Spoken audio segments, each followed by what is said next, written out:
نام من مریم دلیان است. 41 سال عمر دارم و از فیلیپین هستم. من در خانواده رومن کاتولیک به دنیا آمدم. من در رفتن به کلیسا شوق داشتم، اما در عبادت خود صمیمیت را هیچ حس نمی‌کردم. وقتی که در دبی آمدم دیدم که مردم چطور الله را عبادت میکنند و به چه اندازه در عبادت او صمیمی هستند. من از دوستان خود سوال کردم چطور مسلمان شده میتونم. آنها گفتند که این کار بسیار آسان است. من فکر میکردم که این کار بسیار پول کار داره. اگه نه من بسیار پیش میخواستم که مسلمان شوم، اما ترس داشتم. از خانواده خود میترسیدم، به خاطر که در خانواده ما هیچ کس مسلمان نیست.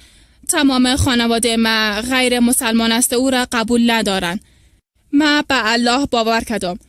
او راه روشن به من نشان داد که با او اعتماد کنم. هیچ چیز مانع من شده نمیتونه. پیش از اینکه کلمه شهادت بخوانم میگفتم که هیچ کس مانع من شده نمیتونه. من این کار فقط به خاطر رضای خدا انجام میدم.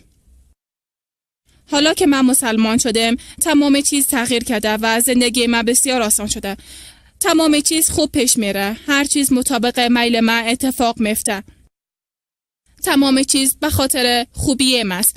من فقط به الله باور کردم که تمام چیز خوب خواهد شد. مثلا پیش از این همیشه منفی فکر میکردم، اما حالا تمام چیز بسیار آسان و خوشایند شده. فقط ادامه بدین، ترس نداشته باشین. راهی که الله نشان میده راه درستی است، به خاطر که او میخواهد تمام شما در بهشت همراهش باشین.